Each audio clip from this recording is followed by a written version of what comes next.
Hello, David. It's your old friend Robert Dean Steele here. You know, I was thinking about this concept of God answering prayer in three ways.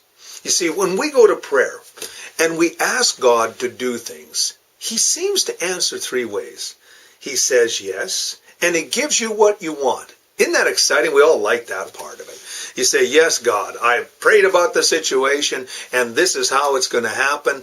And you know, it happens, and it's absolutely marvelous. I remember one particular time I was seeking the face of God, and I wanted to talk to a particular person. And I said, you know, Lord, what would be really cool is in the next 5 minutes if that individual would phone. Well, I waited for 5 minutes and then picked up the phone. And on the other line, I said, hello? There was no ringtone. I said, hello? And this individual began to talk. Well, I got so excited. I said, do you know, I was just praying about you. He says, you know what? I was just praying about you. And I felt led to pick up the phone. And we had this wonderful conversation. And God gave us both at that time what we wanted. We got excited. I mean, let's face it. God said yes. That was marvelous. The second way that God says, He says no and gives you something better. I remember the story of, I'm just trying to remember the name. I can't remember the evangelist's name right off the top of my head. But he tells of the story where he was praying about Bob Larson. There it is. Bob Larson was praying about buying a house in a particular area. And they chose out the house and they said, we're going to make an offer. And as they were praying about it, all of a sudden, God said no. He said, you're saying no, God? But this is perfect for our family. It's in the right neighborhood. It's the right price, blah, blah, blah. He even actually argued with God. But God said clearly no. You see, he had gone to talk to his dad, and his dad said, no, you shouldn't buy that house. He says, Dad, but it's perfect for the situation.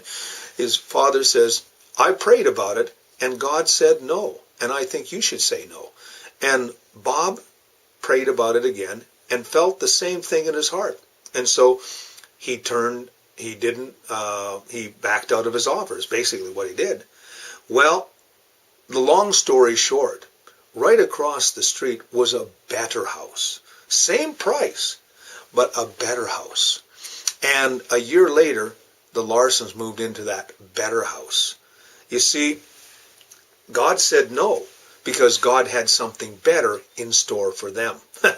Remember this one particular time, I was really convinced that God wanted me to go to a particular place. And I tried to force the issue, and God closed the door.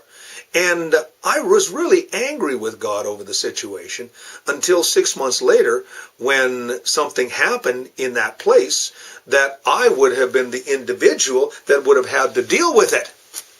And God did not want me to deal with it at that time period. I didn't have the experience. I didn't have the understanding. I didn't have the skill to do that particular job. And so when God said no, He had something better in store for me. And He sent me to a better place. So that was wonderful. You know, when I was back in 1985, I was accepted as the pastor of High Level. They said, you have the concept. But the night before, I had got a call from Yellowknife. And I told the leadership of my denomination that I had to wait. And they said, okay, we'll wait.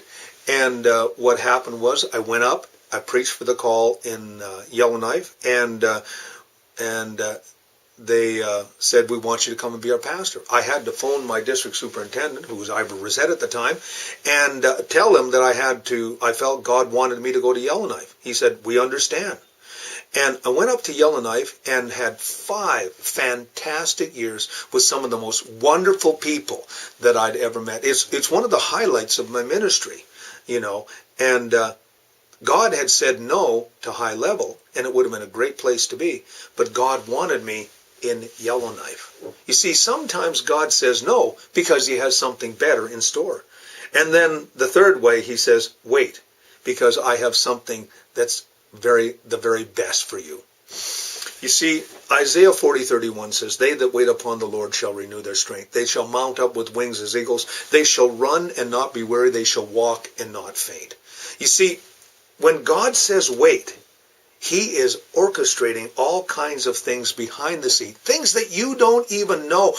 Understand, he is making people come into the place where you're going to be in that place of blessing. He's creating circumstances that are perfect for your situation.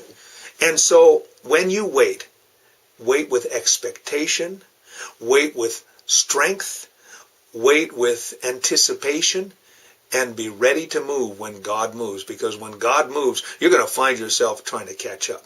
So remember, if he says yes and gives you what you want, say praise the Lord. If he says no, understand he's got something better in store for you. I mean, if he says wait, then he's going to give you the very best. That's what you need to understand. And that's what I love about prayer. It's all in that place of prayer, David, that we get God's view on the situation. And we understand that he is the God who knows best for our situation. That's what I love about prayer, David. Well, thank you for spending time with me, David. And this is your old friend, Robert Dean Steele. You have a great day, David.